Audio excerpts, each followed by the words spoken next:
This is the Next Gen Connect show right here on Z 101.9 FM. And now we are on to the interview session. Today's the theme of the month is harnessing rural innovation for sustainable development. That is fostering opportunities, enhancing livelihood, and building a skilled workforce through community-based innovations. And today's topic is inspiring youth to lead, innovate, and sustain rural development initiatives. And throughout this month, we've been focusing on the BRING project. The BRING project that is bridging the research, innovation, industry assimilation gap is implemented by the University of Ghana, Business School Innovation and Incubation Hub, and funded by the UK Development Office through the Riser Fund. And it aims to strengthen the capacity of rural small enterprises in Ghana by facilitating the adoption of process enhancement innovations derived from research and technology. The phase 1 involved training 360 innovators in Kede, Atimpoku, Doma, Hinkro, Tiobodom, Cape Coast, and Takrady, who in turn trained 220 others. The specific community initiative included establishing maker spaces and cooperatives to support entrepreneurs in developing, certifying, and scaling nutritious and value-added products. The phase 2 enhances connecting rural innovators with investors, improving market access, fostering collaboration among stakeholders, and promoting sustainable growth. They also extended the project support to Kanshego in the northern region, and they are currently on the third phase of the project. Today, our guest is Ms. Susanna Rita Basal, and you're welcome on the show.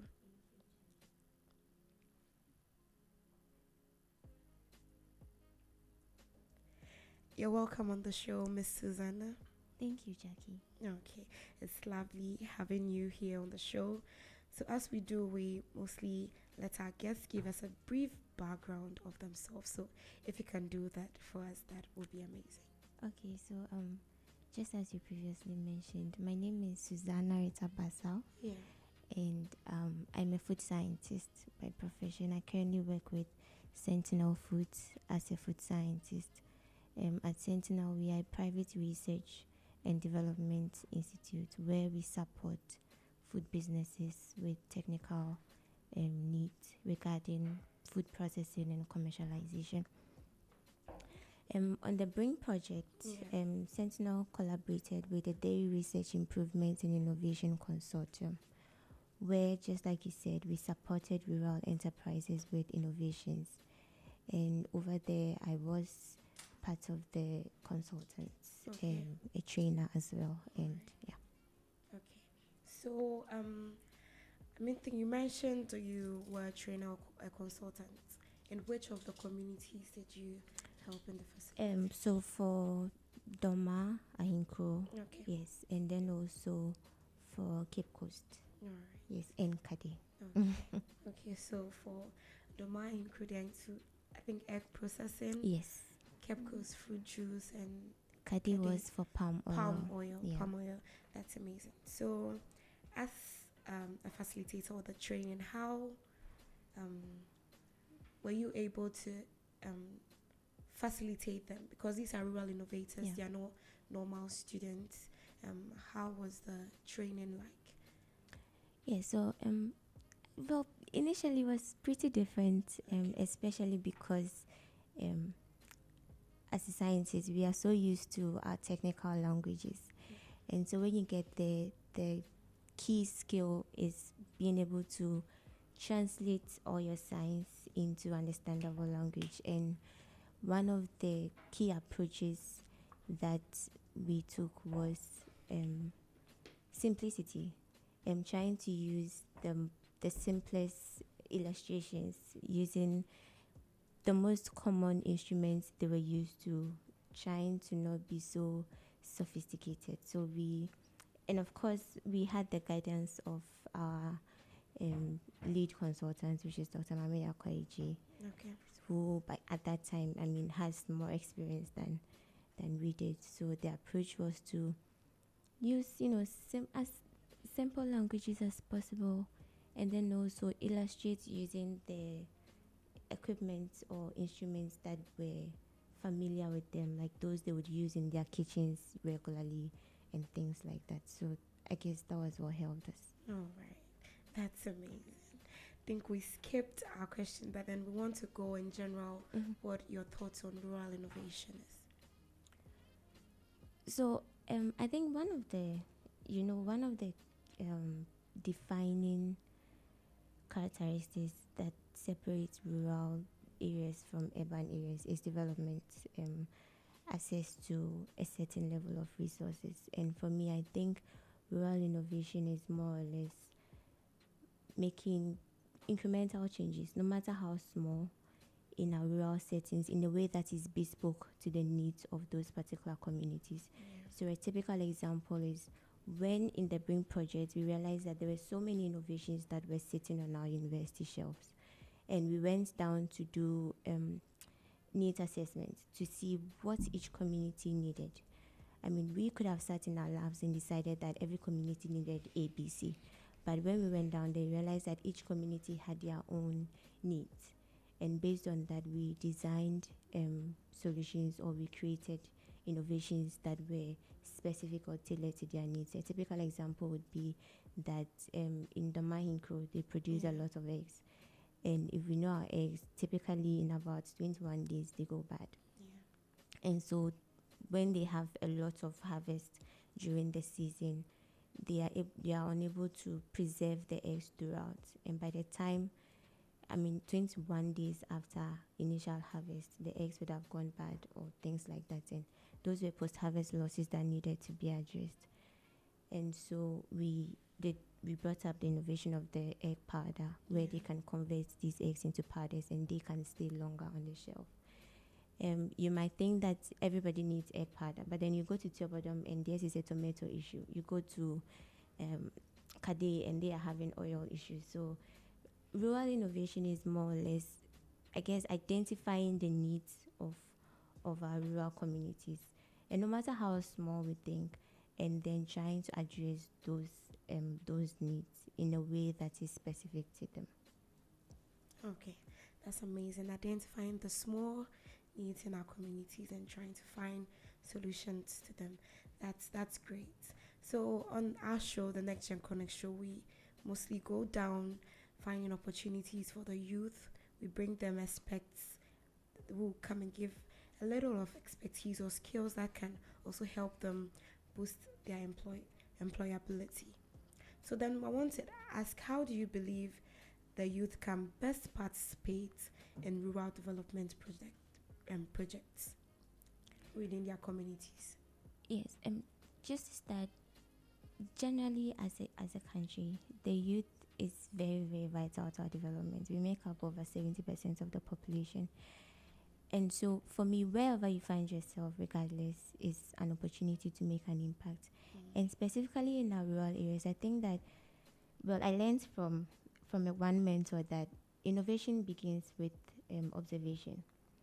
So it is important that youth begin to be more observant.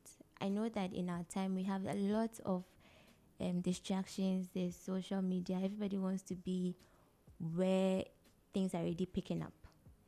And everybody wants to be where they can be seen easily, I guess.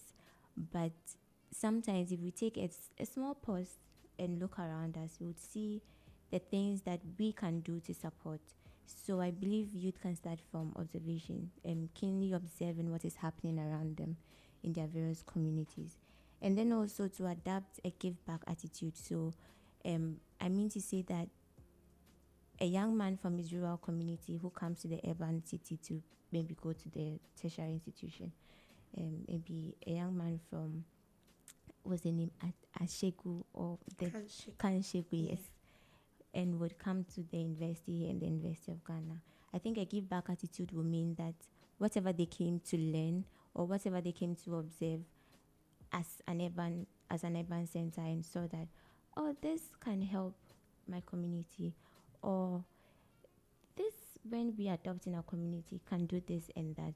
the ability or the passion to be able to go back and not be, maybe for lack of a better word, sucked into the already, set life of the urban area, and going back to see that this is what I've come to learn, and I'm coming to give back to my community in this way or in that way. I think that also goes a long way. So as much as we pursue education and pursue life to better ourselves, we should also be able to adapt a give back attitude. That way, we are always thinking about our communities, and we can go back there to make an impact. All right, that's amazing. So, I mean, we've mentioned how they can participate. What do you think are the challenges? Why are they finding it difficult to participate in? Wow. I think that in my small experience, even as a youth, one of the key things that I've found is challenging to youth contributing to certain things is more or less inadequate mentorship. In our formal settings, so when you come to the university community, when you come to formal educational settings, we have initiatives here and there that are supporting or trying to mentor the youth in entrepreneurship, in agriculture, in different aspects.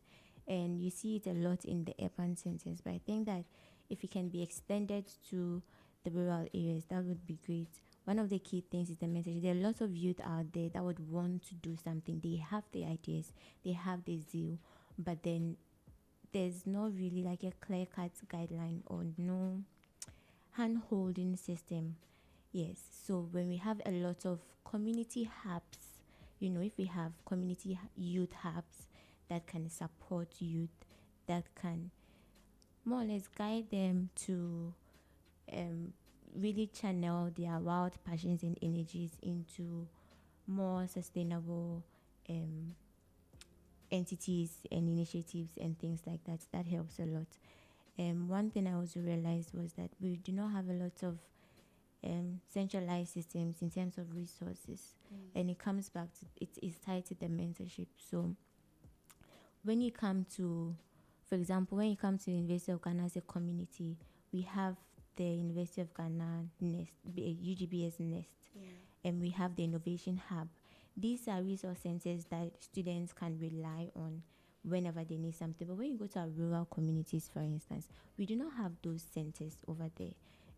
We do not have, a lot of resource centers that youth can easily fall on and can be guided.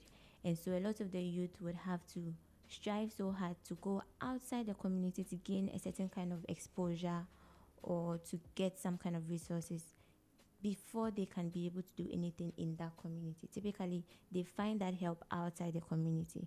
And when they do, it becomes difficult to come back into the community to start all over. So I think those are like the key challenges that I have observed. Okay.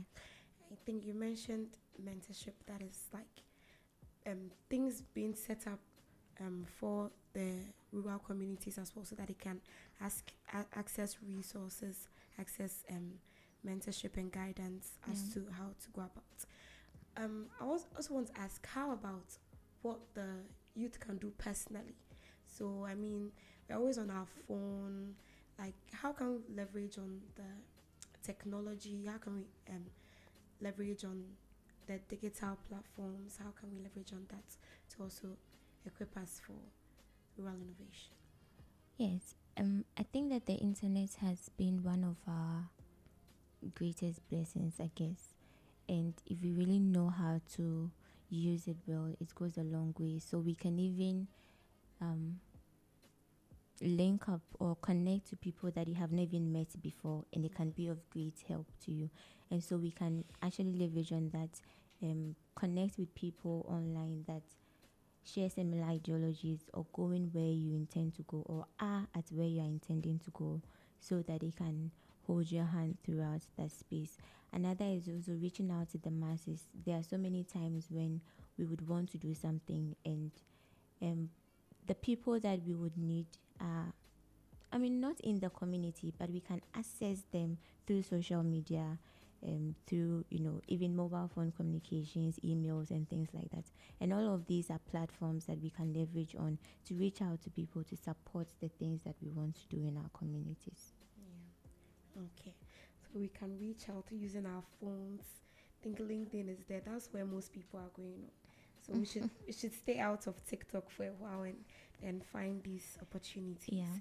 So how do you see the youth leadership evolving in rural development over the next 5 years or over the years? I think that, again, coming back to the advantage of the internet, people can be in, if it's a word, the ruralest communities and still be exposed to the most developed settings in the world globally, even beyond the nation. And so if we are able to leverage on our energies as youth in tandem with, the increasing globalization, I think that in the next 5 years we can't be able to get to a place where there aren't even like rural areas, I guess, because everybody would have one way or the other had an exposure and seen a certain kind of development that would be useful, or that can be maybe iterated in the way to benefit their local communities. So there's a lot of potential for us in our age for this particular generation, given that you can be in I'm looking for like the farthest village to mention, it's not coming to mind, but I mean, you can be in the farthest places and just by a tap of your phone see the most recent and wildest developments happening. And by that, you can easily be motivated to start something within your community. And if those things, those passions are harnessed with the connections and with the right use of social media, our development would be faster. And it wouldn't be so much reliant on governments and institutions. It would be more individualized because everybody will be up to something. Okay, that's amazing. So coming back to the Bring project, how has the initiative supported or included youth in the innovation and entrepreneurship? Based on, so I've had the opportunity to be part of the Bring project since phase 1, and I have seen how transformative it has been for the communities, but especially for the youth. I think that fundamentally the key thing that I saw was employment, in the sense that these were innovations that when we exposed them to, some of them started doing their own businesses with those innovations. Some even went ahead to train other people, single mothers and whatnot, to participate. For people that were already in the poultry farming, taking Domahinko for example. Now beyond, so if the parent was a poultry farmer, and now he's selling the eggs, now they know how to make egg powder. It means that the child, who is the youth, can now take that egg powder technology. The parents will produce the eggs, the child will make the egg powders, and then it continues from there. He would also employ people who would support him, and it continues from there. So I think the first thing has been employment, but the second thing has also been exposure. What the Bring project did was, after giving bringing these technical solutions or giving these innovations, they were also handheld in a way and exposed to giving support and trainings on market access. Some of them were introduced to investors and people that were going to support those businesses. So they had exposure.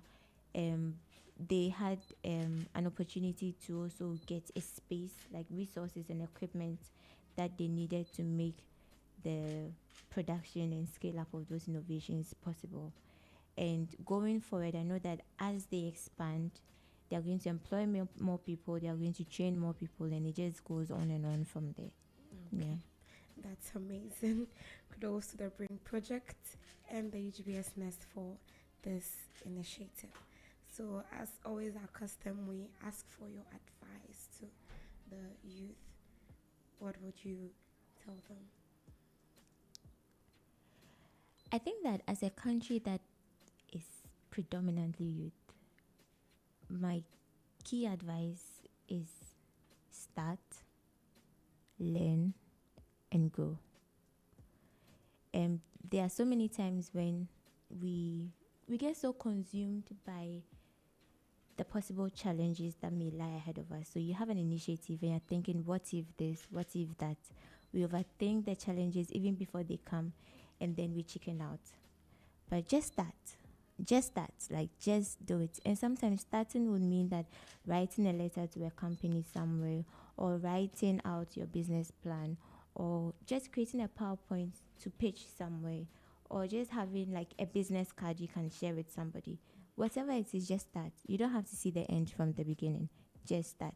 Start and fall and start again. You are young. You have like your whole life ahead of you. Just start. And when you start, learn. Keep learning and grow. That's all. Okay. Start, learn, and grow. Those are the words from Miss Susan. We thank you for your time and for coming on the show. It was lovely having you. Thank you for having me too. Amazing. So this has been the Next Gen Connect show. We've been focusing on rural innovation, and I know that today you have learned a lot, and the opportunities are still available for the youth so they can tap into it. I've been your host, Jackie, sitting in for Professor George Echampon, and as I said, this has been the Next Gen Connect show. We'll see you same time next Thursday on Z 101.9 FM. It's a wrap.